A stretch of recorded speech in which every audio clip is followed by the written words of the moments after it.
Alright, what's going on, you guys? So we're finally going to start talking about my vinyl collection. Holy crap, it's been a long time coming. I've really been meaning to get to this for at least a year now.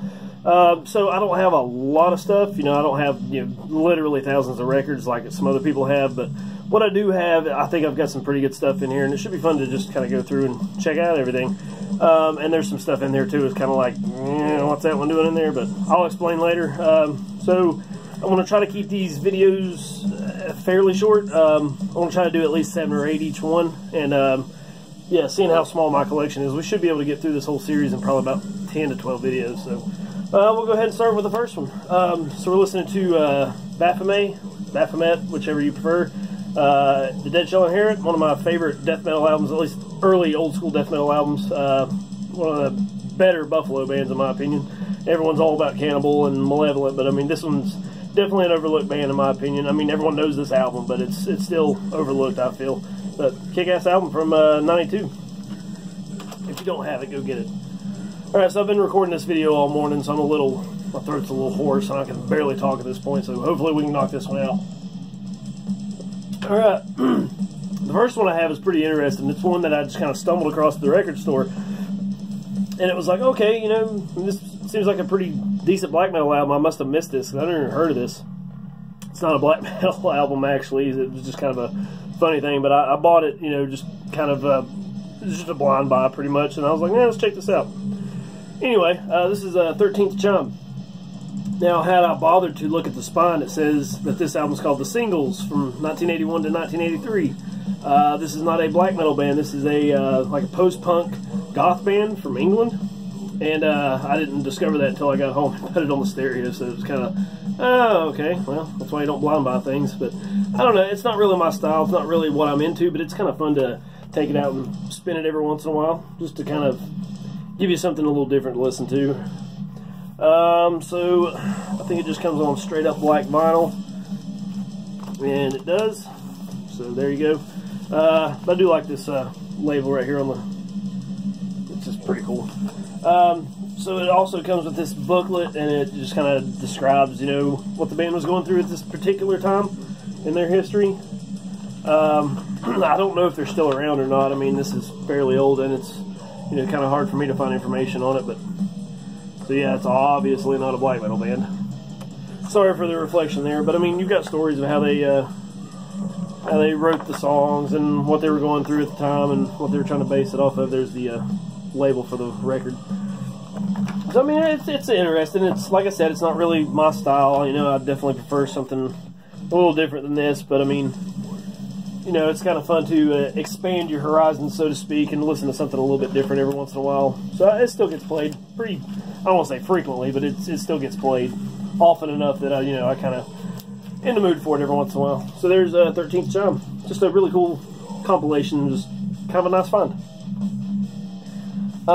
This one, I know I've talked about this ad nauseum at this point, and I know you guys are probably sick of it, but this is still to this day one of my favorite albums ever. And it was just, I believe I did an unboxing of it, like a Holy Grail thing, which it's not like it's a rare album.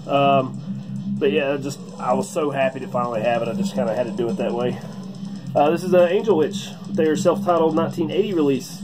Holy crap, it's just, the riffs on this are just so brilliant. And I consider this one of those like transition style of, not style, but transition type of albums where it's like you're going from the 70s hard rock style into more of like a new wave British heavy metal, and they kind of merged at this point, and it's early enough. I mean, I don't want to say they were like progenitors of the whole new wave style, but they were definitely kind of in that. This was released in that time where it was kind of, you're seeing that transition sort of happen, and it's early enough where some of these other bands are really starting to pop up and start making a name for themselves. So, but I absolutely love this album.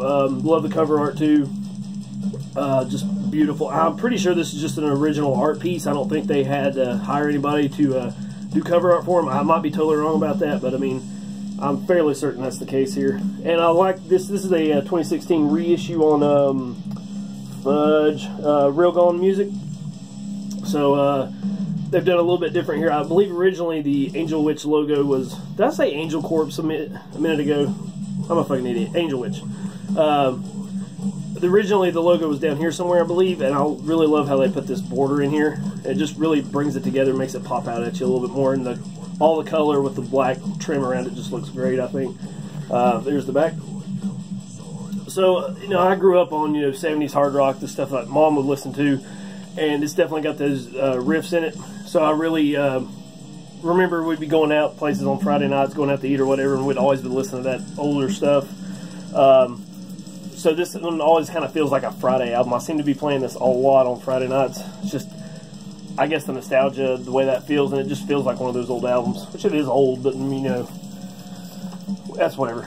It comes on white vinyl. It's got a little bit of black in there, speckled about here and there. And I would assume that, no, I think this particular release only had the white. But I really wish they could have done a little bit better with these labels. At least make them a different color, because that white with all that tan just kind of, it's a bit offsetting for me. But it's whatever. I mean, it's still cool to have. But yeah, just absolutely blown away, in love with this album. I mean, it's got all the riffs you would expect from, you know, all those early 70s hard rock bands, plus, you know, you've got your you know, your straight up metal licks like you would be hearing with Judas Priest around this time. So I mean, it's just an amazing album. I'm just far and away in love with this album. I can't recommend it enough if you haven't heard it, or you haven't, you know, picked it up or anything. Just thrilled to have it still, and I've had this for a while now. If I called him Angel Corpse, I apologize. I feel like an idiot. It's Angel Witch, obviously. This video is also kind of like a nostalgic type of video too, because I was going through all the ones I wanted to talk about first, and I realized, wow, I've got a lot of these albums that I distinctly remember picking up back in 2016, you know, when I first started the channel. So it's kind of a blast from the past a little bit. Man, I still love a lot of these albums. The next one I have is the debut from Azazel, The Fleshly Tomb. Really, really sick German black metal, really stylized around stuff like Moonblood, which Azazel, right here, he did vocals for the Moonblood full lengths, Blut and Krieg and Taste Our German Steel. So I guess that's where you get the whole Moonblood vibe. But I mean, it's a really, really good album. Love this artwork here. You got the whole, I guess, the different circles of hell with Satan sitting in the middle of it. So it's a really, really good piece there. Love the back. I mean, everything cosmetically about this looks really, really good. Love this trim work around here. And overall, it's a very, very solid album. I mean, it's not mind-blowing in any sense, but I mean, it really is a really, really good album. I mean, really straightforward, good black metal. So here's the inner sheet with just lyrics. Nothing really much to look at there. It's just little pieces of the cover art kind of sprinkled on there. And the album, I believe, comes on red. So there were two variants, and the vinyl itself is limited to 500 copies. So you have 300 on black and 200 on red, and I actually have one of the red copies, which is awesome. It's a really nice deep blood red, and I love the way that looks. The labels look fantastic with it. I think they would look even better on the black specifically, but I mean, they look really good here. So, highly recommend this one. It's very, very good. I mean, if you like Moonblood at all, there's no reason you won't dig this. I believe they have another full length out at this point, which they released in 2017, I do believe. So that one's out there, and there's a couple of EPs, I think. It shouldn't be too hard to pick up. I believe this came out on Misanthropia Records, or Misanthropia Discos, I'm sorry. But I mean, it wasn't too hard for me to pick up. I think I got this through Iron Bonehead, maybe, back in the day. I don't remember where I got it, but there you go. Awesome stuff. So I was talking at the beginning of the video, you know, about stuff that's kind of like, why is that in there? It seems kind of, you know, misplaced or whatever. But I've got quite a few albums that my father-in-law just gave me one day because he wasn't going to listen to them anymore. I was like, hell yeah, I'll take it. I don't care. I'll check it out. And some of it's really, really sick stuff, and some of it's like, I don't know about that. But this is one of those. It's just kind of, in terms of, he's big into the 70s and 60s and stuff as well. So, you know, some of it I really like, some of it I don't. And this one's one that was just never a band that really I was super into. But this is a compilation, the best of BTO, Bachman Turner Overdrive, the best of So Far. I believe this was released in 1975, or sorry, 76, and it's got songs between 73 and 75. So I mean, you've got the classics like, sorry, like You Ain't Seen Nothing Yet, Taking Care of Business, things like that. I mean, it's, in terms of 70s rock, which I love a lot of it, BTO is just one I was always kind of iffy on. But I don't know what year this particular copy was put out. Here's the labels. That's just on black vinyl. So I don't know what copy this is in particular, but it's pretty old, so I'm imagining if it's not an original, it's definitely very close. I can't see it being any older or any younger than 79 or 80. So it's pretty beat up, but that's whatever. Interesting, to say the least. And I've got definitely more of those to come in the next few videos, and this whole stack here is kind of a good starter point, but I mean, I've got tons of good stuff in here to talk about. I can't wait to get to these videos. I don't know why I didn't do this sooner. But this is one that, when it first came out, I was absolutely in love with it. I love the cover art. I love the album itself. It was just a great album. And now going back to it, I don't want to say it's not aged well, but maybe it's just my taste have changed a little bit. It's just kind of, maybe I'm just not that into it anymore. There's just something off about it when I listen back to it now. But at the time, I was absolutely in love with it. This is the latest full-length, I believe. Yes, the latest full-length from Baptism with 5, The Devil's Fire. So it's another 2016 release, and I remember doing a video on it when I first got it, and I was over the moon for this album. It's like I said, I don't want to say it's probably me. It's not that it's not aged well. I just don't feel the same about it as I used to. It's lacking some punch for me. I don't want to say I don't like the album. It's just I don't want to. It's not on that level that it was when I first got it, when I was first listening to it. So if you don't know Baptism or you haven't heard them in a while, at least on this particular release, it's very Watain driven. You definitely hear a lot of Watain influence on here. I won't say influence, but that same kind of style of black metal, and maybe a little bit of Behexen as well. But I would say mainly Watain. But yeah, I mean, so all those people out there not really big on Watain, definitely it's probably not for you to go check this one out. But I still dig it. It's just, as I said, not on the same wavelength as they used to be. So I absolutely love this gatefold. Love this art right in here. I could sit and stare at this all day. There's so many little details you can start to pick up on as you kind of go through it and are flipping around and looking at it. So you've got your lyrics on either side and your all that kind of thing. So there's no inner sheet or anything. And I do believe this one was, there's definitely a bunch of vinyl variants on here, which I think they were all limited. I'm not sure. Oh wait, oh sorry. Okay, they're all limited. You've got 300 on black vinyl. You've got 175 on red and clear. No, not red, white and clear. So there's 175 of each of those, and the rarest one was red, which was only 100 copies of that made. So I've got a clear version. So 175 of these exist, at least with the first pressing. I don't know if they ever did anymore, which I would doubt they would have by now. I mean, it's only been less than 3 years at this point. So, but it looks really good, still really clean. I haven't had to do anything to it. I mean, it's still getting played fairly often, and it just looks gorgeous still. But like I said, I don't want to make it sound like, because I've had people comment and tell me that, you know, I'm really ragging on some of the stuff I have and supposedly like. I don't mean it to sound that way. I'm just saying that, in particular, it's just I don't like it as much as I did. So it's not to say I don't like it. It's just kind of fallen off for me a little bit, but still really enjoyed it. It's a pretty killer album. I mean, it absolutely looks breathtaking. They put a lot of work into this, and it looks great. And the music's pretty good, too. So there's Baptism. Alright, getting down to the last couple, and this one in particular is one of my absolute favorites in the whole collection of vinyl that I have, and it's one that I couldn't believe I found it, and it still looks absolutely beautiful to stare at.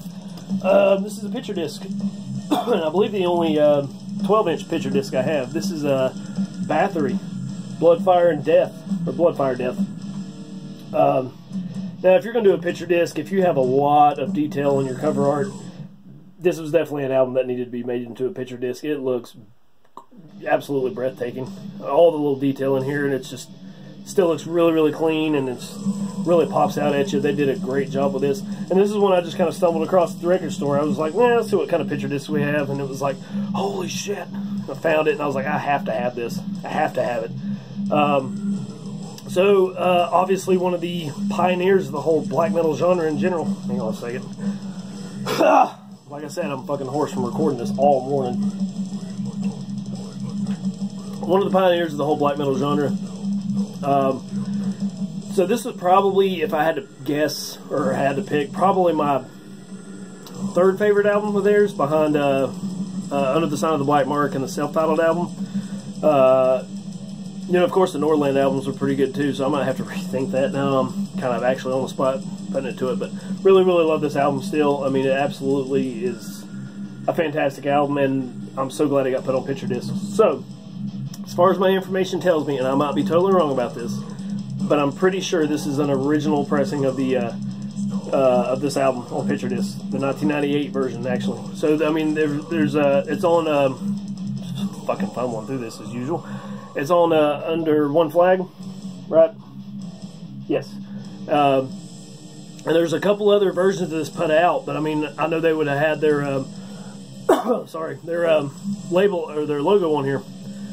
So as far as I looked it up, I mean, there's nothing else telling me that there is that this is not an original. And if it is an original, I mean, this still looks perfect. So whoever had this before me really, really took good care of it.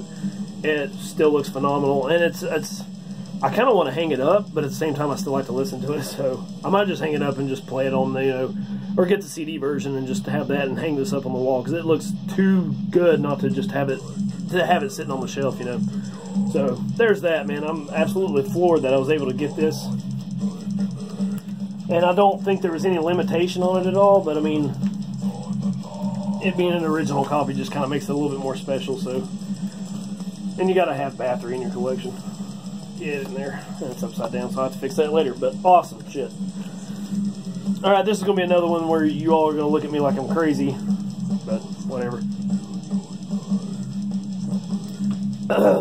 This is another one my father-in-law gave to me. And I know he's a huge fan of this band. And I don't know why he just said, here, have it. Because originally he said, well, here, you can borrow this one. And later on I was like, oh, I got to bring that back to you. And he's like, nah, just keep it. And I was like, I don't know why you want me to keep it, because there's a few, and I mean like 5 songs from this band I actually enjoy, and the rest of it I'm just indifferent to. I just don't really care. But this is old and it's been beaten up a lot, so I really don't like to play it. I've played it maybe 2 or 3 times. But whatever. Here is the Beatles with the White Album. And it's definitely seen better days. You've got a ton of ring wear on here, both sides. And it's a double LP, so obviously it's going to do that if you're keeping it in the pockets. But the inside of it looks pretty decent. I mean, considering how old it is. I have no idea which version this is. I mean, this album has been in print since it came out in '68, so there's no telling what version this is. I actually looked it up on Discogs trying to figure out which one I had, and there's an ungodly long list, and I just said, you know, fuck it, it's not that important when it comes to this. But yeah, I mean, the real reason I'm happy to have this is really just the historical context of what this album did for music. At least that's what people say. To me, it's indifferent. I don't really care. There's a few songs from this band I like, and the rest of it's just whatever. But at the same time, it's really cool to have just the sound, at least an old version. I would say it's no younger than, like I was talking about with BTO. There's no way it's any younger than 79 or 78 perhaps. But it's been around a while. It's definitely been beat up. And he had it in his little wood trunk, I believe. So, yeah, it's whatever. I mean, there's people that are into that, and people really want it, and I'm just kind of whatever. But it's in the collection, so I thought I'd show it. Alright, so lastly, an album that is still getting played quite often on my turntable, and I'm stoked to have this album, and I really don't know why I don't own more from this band. This is the latest full-length from Behexen-The Poisonous Path, and another 2016 album that I was just raving about when this was coming out. Came out on Debbie Morte, I believe. Just absolutely fantastic finished black metal, and like I said, still making frequent trips to my turntable. It's really, really relentless black metal, lots of blasting in it, but I mean, they still really are able to paint a really strong picture with atmosphere. I mean, there's a lot going on with this, but it doesn't feel convoluted. It doesn't feel, you know, all smashed together and, you know, all muddied and everything. It's really clean. It sounds great, and it just kind of, it really puts across a picture of a really good band and just a really, really solid performance in terms of musicianship. It's really well done. So the interior is really nice. It's a gatefold, and it comes with these. This book is attached in here, so you've got the lyrics and stuff. I want to try to flip through this. got lyrics and photos and things of that nature. I'll just give you a few glances at it. Oh, this is terrible. Stuff like this.